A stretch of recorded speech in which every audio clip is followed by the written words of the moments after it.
Mukunda jewellery first ever factory outlet jubilee hills branch త్వరలో ప్రారంభం.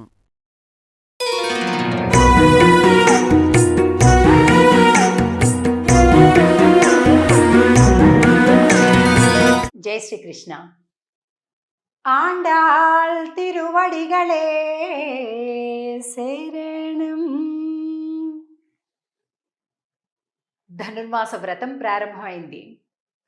ధనుర్మాసం అంటేనే మనందరికీ కూడా ఆండాళమ్మవారి తిరుప్పావై దివ్య ప్రబంధం, ఆ గ్రంథం ఎప్పుడెప్పుడు చదవాలి, ఎప్పుడెప్పుడు పాడాలి, ఎప్పుడెప్పుడు ఆలయాలకు వెళ్ళిపోవాలి, తెల్లవారే హారతులు ఇవ్వాలి, చలిని లెక్క చెయ్యకుండా ఆడవాళ్ళు ఎంతో మంది చక్కగా ముసుగులేసేసుకొని 4ంటికి 3ంటికే కూడా ఆలయాలకు వెళ్ళటాన్ని మనం చూస్తాం.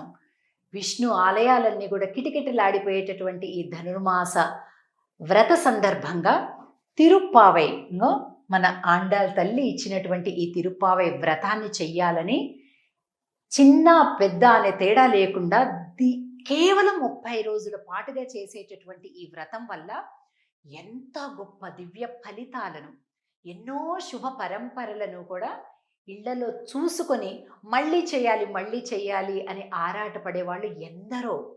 అయితే అది భాష ద్రావిడ భాషలో ఉండడం వల్ల మరి సాక్షాత్తు ఆండాళ్ తల్లి తన నోటితో స్వయంగా చెప్పిన పాసురాలు అంటే శ్లోకాలు అని అర్థం.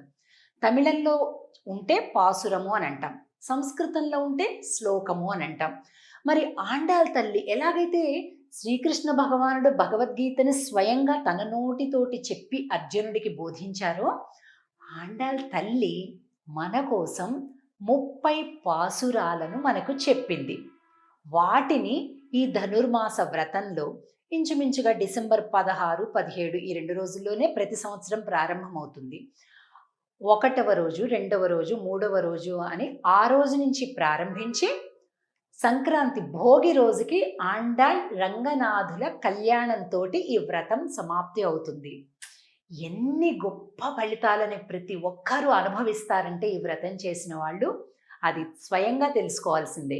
చూడండి చక్కగా ఇక్కడ ఆండాళ్ అమ్మవారు, రంగనాథుడు. అసలు ఏంటి ఈ పాసురాల్లో ఉండే అర్థం, అసలు ఈ పాసురాలు చదవటం ఎలాగా అని ఎంతో మంది చాలా శ్రద్ధగా ఎదురు చూస్తుంటారు.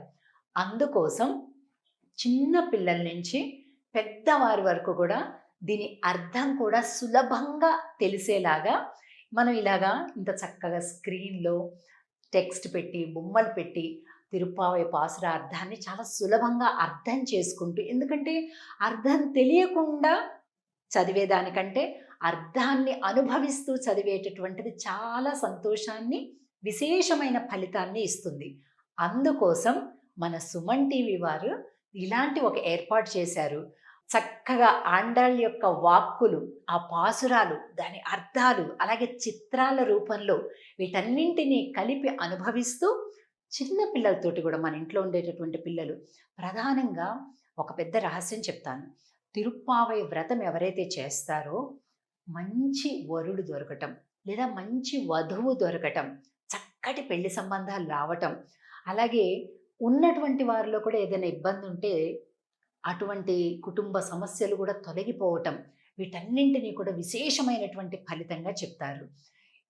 నేను నా అనుభవంలో చూసినంత వరకు కూడా ఎవరైతే సంకల్పం తీసుకొని ఈ పాశుర అర్థాలను వినడం, చదవటం చేస్తారో సంవత్సరం గడిచేలోగా పెళ్ళిళ్ళు 100కి 1%, 101% అయినటువంటి వృత్తాంతాలు నేను ఎన్నో చూశాను. ఇంకా ఆశ్చర్యం చెప్పమంటారా, తప్పకుండా ఆ వధువు పేరులోనో వరుడు పేరులోనో 80% వరకు కూడా కృష్ణ అనే పేరు ఉంటుంది. ఇది నిజంగా జరుగుతూ ఉన్నటువంటిది. కాబట్టి మంచి జీవిత భాగస్వామి, ఎలాగైతే మా ఆండాళ్ తల్లి ఈ వ్రతాన్ని స్వామి కోసం చేసింది, స్వామిని పొందింది, అలాగే మనం కూడా మంచి జీవిత భాగస్వామిని జీవితంలోకి ఆహ్వానించాలి అంటే మనస్ఫూర్తిగా ఈ వ్రతంలో పాల్గొందాం. ఎలా చేయాలి, ఏం చేయాలి అనేటటువంటి అన్ని వివరాలను ఒక్కొక్కసారిగా అందిస్తాం. తప్పకుండా ఈ వ్రతంలో పాల్గొందాం.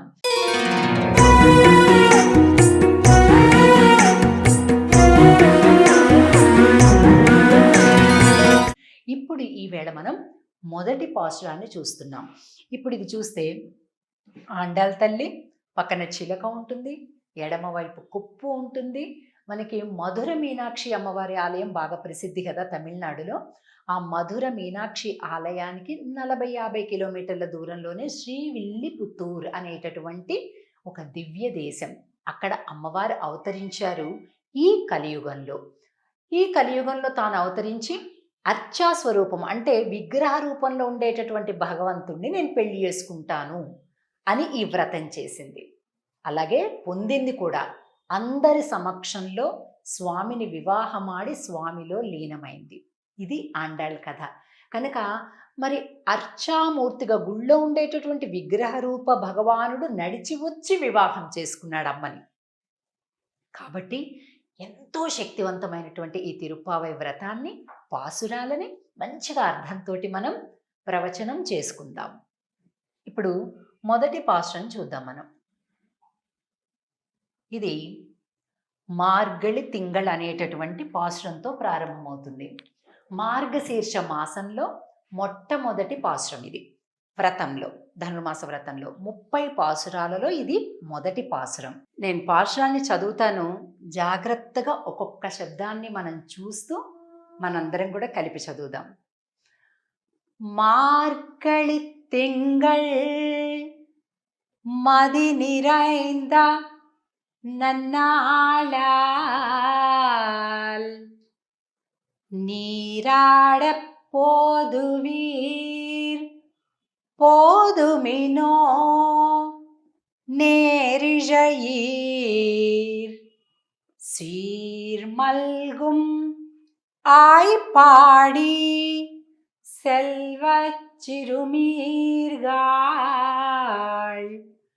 கூர்வேல் கொடும் தொழிலன் நந்தகோபன் குமரன் ஏராரந்த கண்ணி யசோதை இளம் சிங்கம் கார்மேனிச் செங்கண் கதிர் மதியம் போல் முகத்தான் நாராயணனே நமக்கே பறை தருவான் பாரோர் புகழ படிந்து ఏలోరెంబావాయ్.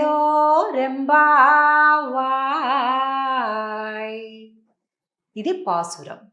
ఇప్పుడు పాసుర అర్థాన్ని చూద్దాం. మొట్టమొదటి పాసురంలోని మొట్టమొదటి పదం మార్గళి తింగళ్ అంటే మార్గశీర్ష మాసము. మది నిరైంద నన్నాళాల్, ఎంత మంచి రోజులమ్మా, నిండు పున్నమి రోజులు వచ్చేసాయి, వ్రతం ప్రారంభిద్దాము అనే వాక్యంతో మొదలవుతుంది. తిరుప్పావై ప్రారంభించేది ఆండాళ్ లక్ష్మీనారాయణులను ఇరువురిని కూడా ప్రార్థించి మొదలు పెడుతుంది. ఎలా కనిపిస్తుంది అంటే మార్గళి తింగళ్ అనేటటువంటి పదం ఏదైతే ఉందో, మా అంటే ఇందిర, లోకమాత లక్ష్మీ అమ్మవారు. అలాగే మాసాన మార్గశీర్షోహం అని శ్రీకృష్ణ భగవానుడు భగవద్గీతలో చెప్పాడు. కాబట్టి మార్గశీర్ష మాసమే పరమాత్మ. కనుక ఈ మాసం అంతా కూడా అణువణువు క్షణక్షణము కూడా పరమాత్మ యొక్క స్వరూపంగా భావించాలి. అలాగా మార్గళి తింగళ్ మది నిరైంద నన్నాళాల్ అంటే మంచి రోజులు వచ్చాయి అంటున్నారు. మంచి రోజులు అంటే ఏంటి? మామూలుగా మంచి రోజులు అంటే నాకు అది దొరికింది, ఇది దొరికింది, ఆహా అక్కడ సినిమాకి వెళ్ళాము, ఇది మంచి రోజులు కాదమ్మా. భగవంతుడిని ప్రార్థించాలి అని నీకు మనసులో కలుగుతుంది చూసావు, అది మంచి రోజులు అని చెప్తుంది ఆండాళ్ళు. ఏం చేయాలట ఈ మంచి రోజును? మది నిరైంద నన్నాళాల్ నీరాడప్ పోదువీర్ పోదుమినో నేరిజయీర్. రెండవ లైన్లో నీరాడప్ పోదువీర్ అంటే స్నానం చేయడానికి. స్నానం చేయటానికి అందరూ రాండమ్మా అని. తిరుప్పావై వ్రతానికి ఇంకొక పేరేంటో చెప్పమంటారా? స్నాన వ్రతము. ఎలాగైతే కార్తీక మాసం అంతా తప్పనిసరిగా తెల్లవారుజామునే స్నానం చేయాలి అనేది గొప్ప నియమంగా మనం చేస్తామో, దాని తర్వాత వచ్చేటటువంటి ఈ మార్గశీర్ష మాసం ధనుర్మాస వ్రతం కూడా స్నాన వ్రతము అని పేరు. అంటే ఎంత ముఖ్యమో ఆలోచించండి. సూర్యోదయం కంటే ముందే స్నానం అయిపోవాలన్నమాట ధనుర్మాసంలో.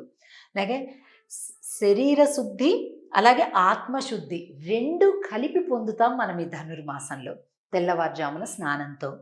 நீராடப்போதுவீர் போதுமினோ நேரிழையீர் சீர்மல்கும் ஆய்ப்பாடி సెల్వత్ చిరుమీర్గాళ్.